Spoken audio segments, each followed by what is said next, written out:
Tested. Hey guys, it's Will from Tested. I'm Norm from Tested. iPhone apps of the week. We have 5 of them. 4 of them are okay. We're going to present them. One's awesome. I'm going to present that Super one. duper fantastic. Get right into it. Mr. Bill. You may remember Mr. Bill from Saturday Night Live in the 80s, which makes it too old even for me. I don't remember it. Okay, so the idea is Mr. Bill is a Play-Doh figurine. Oh, okay. And he is tortured. Kind of like a Jack in a Box, but before Jack in a Box. Yes, so this is, it's not a particularly good game, but it's kind of fun. Basically, it's one of those games, one of those flash games where you have to flap along and try to get like the biggest distance. Arms are waving. Yeah, look, you grab balloons and stuff. You can flap. I think you can tap over there and do something. Pretty aerodynamic. I don't think this is really the way flapping works, but I mean, I'll take it. And sometimes bad things happen to Mr. Bill. Oh, he's just going to flatten out crashed. there. If this were free, I would think it was pretty awesome. I think it was like 99 cents or $2, which is a little bit too much, I think, for what is essentially a glorified flash game. How many levels are there? I haven't gotten to the end yet. I've played it for probably an hour. Is there a bunch of variety, or does it all look like this? You know, there's a fair amount of variety. They add new characters that can fling you or kill you, like the spike onto which your Play-Doh self can get But mushed. it's not like there are snow levels and force. I have yet to see a snow level. And look, I mean, I guess we can tell how many levels there are. They keep all going. Look the same. But yeah, it seems like it's all variants on some sort of evil circus. I think the idea, there's a story, it played a cute clip at the beginning with Mr. Bill. If you haven't watched Saturday Night Live since 1984 and we're dying to know what happened to the Bill family, well, this will tell you. The next game is Bit.Trip Beat. It's been out for a while. I think it's published by Namco or someone. It has cool sound and it is a trippy kind of game. There's a bunch of different levels, some user-created ones, I think. There's 3 or 4 basic ones. And the basic idea of this game is that the beats are flying at you from the right side to the left side, and you have to bounce them back in order to make noise. This guy also shows up in Super Meat Boy. That's synergy. Synergy. So you tilt the thing back and forth. So you got a paddle over here on the left side by my thumb, and you have to bounce, and there's music. And it gets really, really hard really fast. A couple things I really like about this game. Well, I'll tell you one in a sec, but the sound's actually really good. Oh, I'm failing badly here. It's like music plus Breakout. It is kind of like music plus Breakout. It reminds me of a Miz game, which I like Miz. He's the dude who made Lumines and Medios and all that.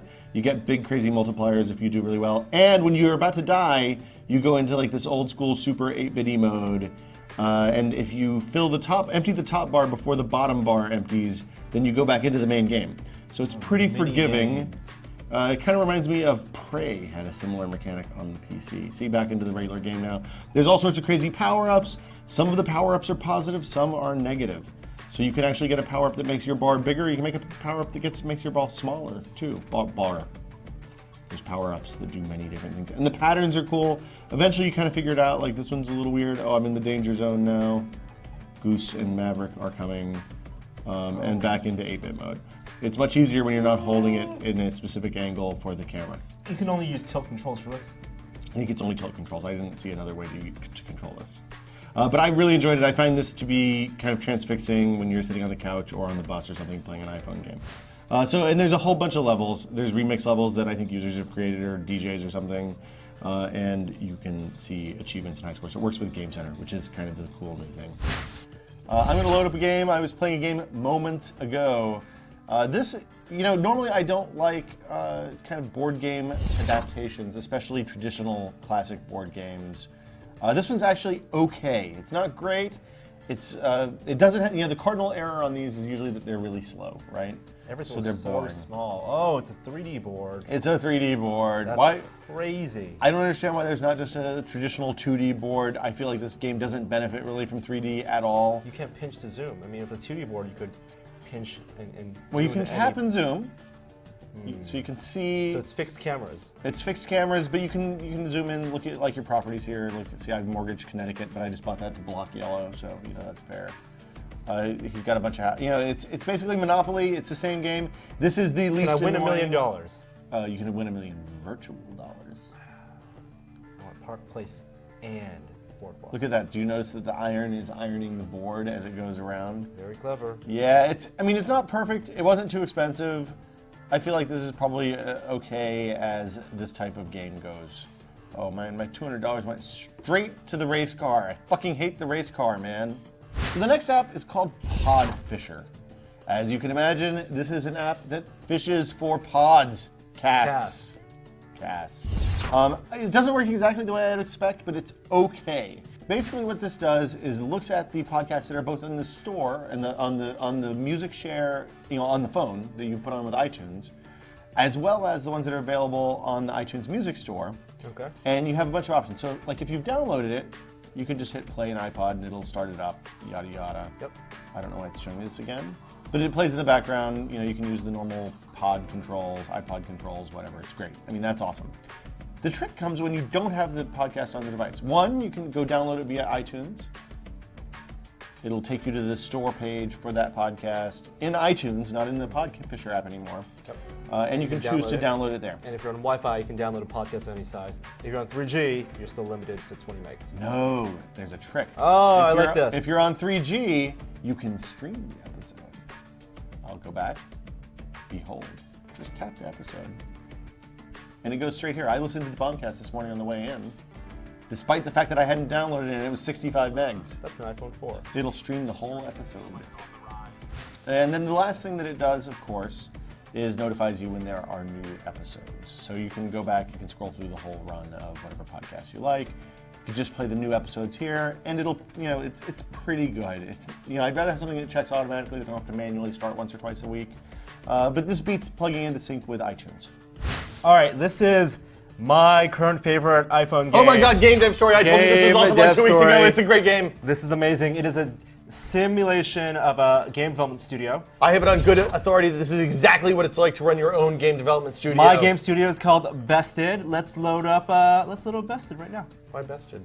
Because it rhymes with tested. Oh, I'm in year 18 of my game studio. You have 20 years to make a very profitable game studio, and it goes through the very first generation of video games all the way to the last generation. Well, clever spins. For They're example, not actually licensing the names of the. They had the Nintendo, I believe, Super. You start off with PC. Amifcon? Yep, early PC gaming. Yeah. Then you get there was a Commodore 64. There's an NES called the IES. There's a Sega Saturn. No, that was a Uranus. That's a Uranus. Uranus. Palladion, PlayStation. The Game Box. Play Status 2. These all seem like they're just barely changed enough to not the be liable. Microx 480. Was that a PSP? No, that was a mini station. Status. Mini Status.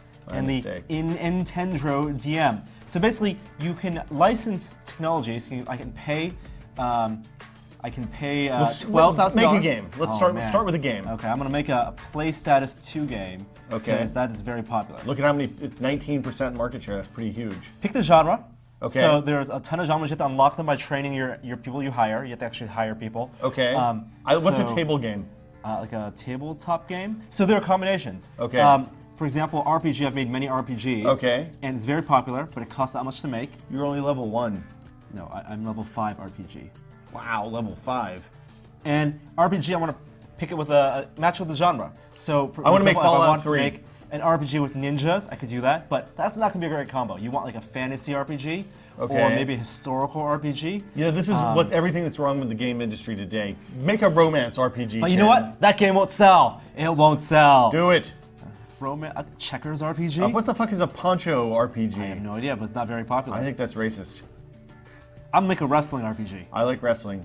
And then I can decide the budget. I want a very high budget. Spend big. Yeah, ease that burden on that staff. All right. This is no game developer is ever going to go with budget. And then you plus. can set the parameters for the game. I want this game to be not be innovative at all, but incredly cute.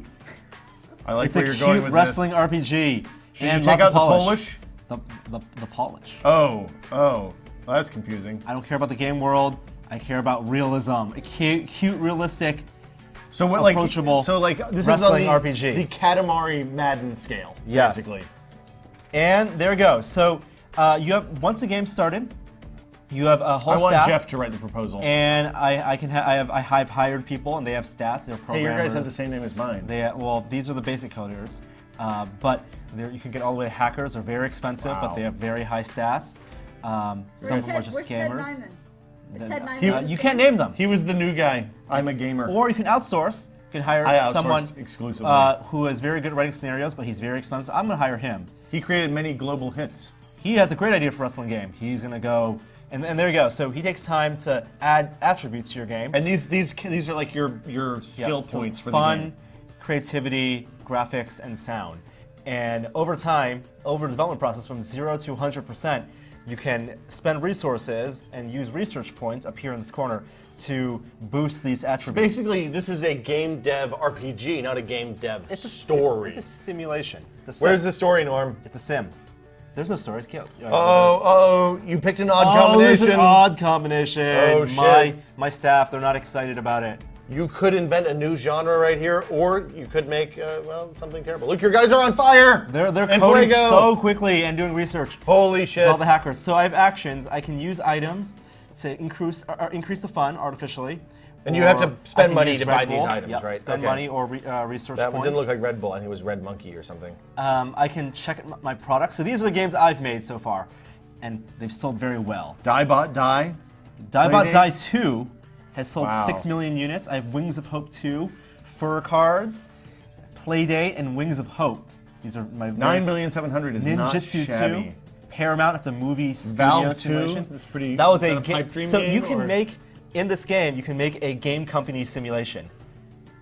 And I made a game company simulation called Valve and maximized the polish, and also made a sequel to it called Valve 2. Wow. So yeah, you can make sequels. You can eventually design your own console, right? Yes, if you have a hardware, a technical, you know what, I'm gonna abandon this game. Look at all the fun they're having. Don't save. I can actually make sequels. I can make consoles. You already have a project in progress. And we can only take one project at a time, which makes sense. Oh my god. But there are interesting things, like there's conventions that you can send people to. Yes, there's awards. There's an annual award ceremony, much like the GDC. You can get magazine I'm write-ups self-developing and this game. like there was a court case against one of my games once, I think. So once you've made a game, you can actually advertise. I can buy magazine ads, which They're cheap. they're only $30,000. Why are magazine ads the cheapest kind of ad? But you know what? It didn't increase their popularity at all. So Or they're I can cheap go and all the way ineffective? Holy and shit, dude. buy lunar writing. So that, That will increase. Oh my god, I'm getting so many fans, male and female fans of all ages. Hold on, do you think that if you actually etched the name of your game on the surface of the moon, people would be happy about that or pissed off? Very happy. I don't think that's accurate. And then I can look at my staff, coders, writers. It is pretty in depth. They have energy that goes down. So you have to you have to micromanage them. But you can burn them out. intensely. You can burn them out. The only thing that I don't like so much is that the game genres are pretty predictable. So the combination, if you make a RPG, fantasy RPG. Oh, here goes an award ceremony. No, it's a new console. Oh, new console announcement. I bet this is going to be the yep. Oh, It's the Whoops. The Whoops. The Whoops. Look, it looks like it has a Wiimote and is shaped like a Wii. I'm gonna go license this and make a motion game, a motion fitness game right now. Million units. Wow. Anyway, that is game dev story. There is not much of a tutorial. You have to read the manual that's built into the game and try it a bunch of times. And it explains like how you raise fun and the different kind of points and stuff like that, and how you make money. It's a pretty in-depth game for the iPhone. I was really surprised. I quite like it. Hella fun. Yes. The bad thing about it is there's no good stopping point. So you will literally sit down to play for like 10 minutes, look up 3 days later, you have a beard, the dog is dead, your wife has left you, and the fridge has nothing but mustard left. We gotta wrap this up. I gotta go play games. I'm playing games. I'm making like new game studios. One's called Ego. They make shooters. Mine's called Sunny Studios. Okay. Mine's called Hurricane. They make Planet of Warmake. I have a Tornado Studio. Yeah. And Super Ego. Limited Ward. Somewhat more limited Ward.